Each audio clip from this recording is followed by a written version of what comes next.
Get ready because the biggest crypto news just dropped, and it means the Biden administration's supposed war on crypto is officially done. President Trump just pardoned Changpeng Zhao, the billionaire founder of the world's largest crypto exchange, Binance. This man, known as CZ, was convicted of major financial crimes just last year. The markets went nuts. Within minutes of the news, the Binance Coin, BNB, exploded. It shot up about 5%.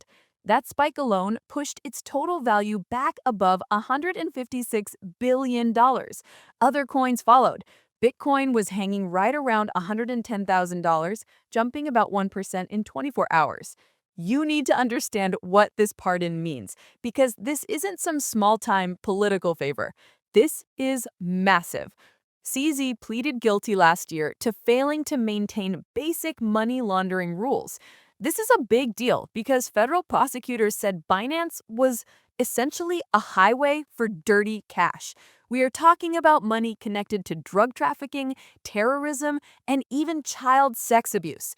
The company willingly ignored U.S. banking requirements just to grow faster. One executive even supposedly said they needed a banner that joked about washing drug money.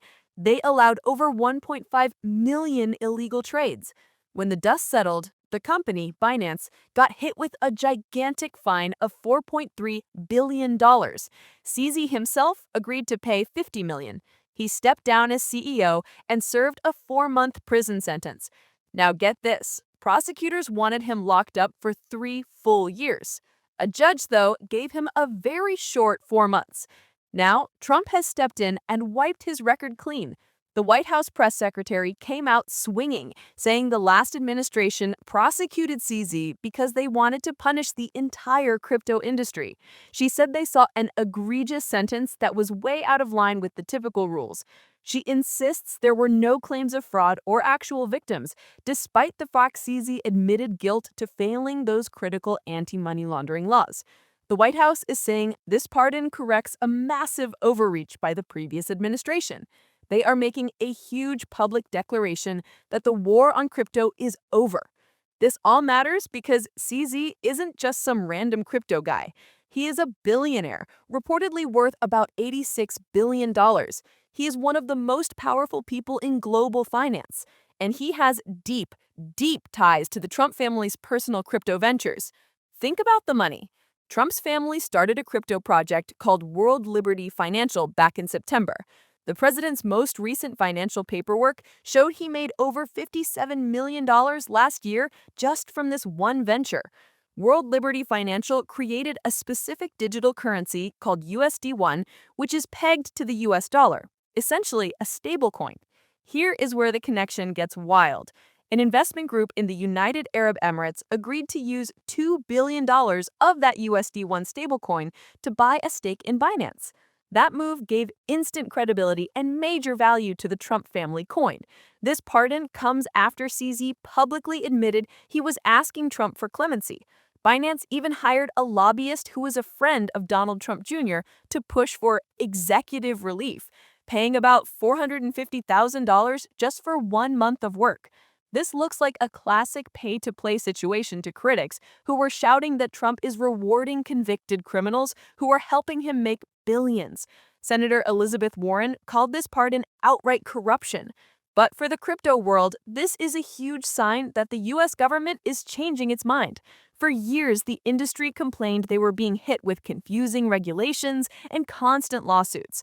Trump is actively shifting the government stance, moving away from punishing the industry toward promoting it. He's vowed to make the U.S. the undisputed crypto capital of the world. Since he got elected, his administration has actively tossed out several enforcement actions started during the previous administration, and even killed the crypto enforcement squad inside the Justice Department.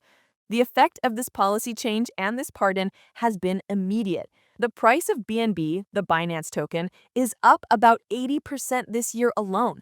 It jumped from an intraday low of about $1,070 to over $1,130 right after the announcement. Other exchange-affiliated tokens rallied hard too. Even Bitcoin hit a fresh record high earlier this month, crossing the $126,000 mark before settling back around $111,000. This whole situation is not just about one man. It's about who controls the future of American finance. It's about whether crypto companies operate under aggressive law enforcement scrutiny or under a hands-off pro-growth model.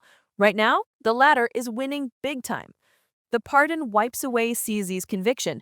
He has said he is deeply grateful to President Trump for supporting fairness, innovation, and justice. He promised to do everything he can to help make America the capital of crypto.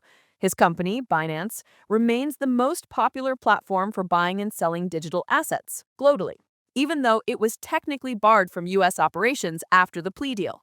The big question now is what happens next? The pardon could clear the way for Binance to make a major move back into the U.S. market. The government originally forced Binance into a monitoring agreement for 3 years to ensure compliance, but the pardon might cut that oversight period short. Meanwhile, while this crypto drama unfolds, there are other huge economic and political battles happening right here at home. The government shutdown continues, hitting federal workers hard. They're set to miss their first full paycheck this week.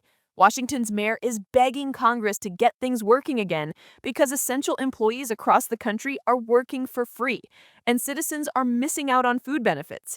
Congress is in a deadlock, fighting over healthcare subsidies tied to Obamacare.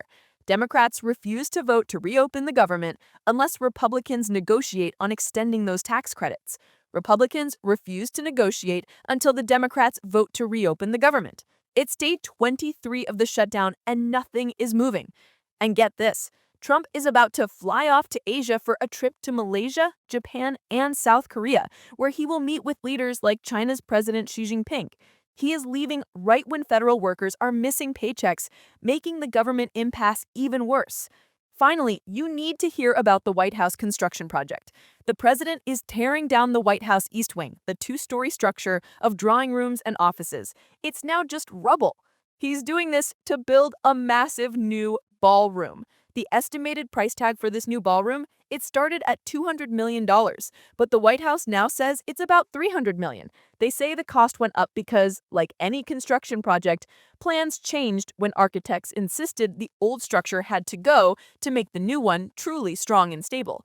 So you have crypto billionaires getting pardons, their assets surging, the Trump family making huge money off crypto deals linked to the pardoned founder, the government shut down, and the White House East Wing being demolished for a $300 million ballroom.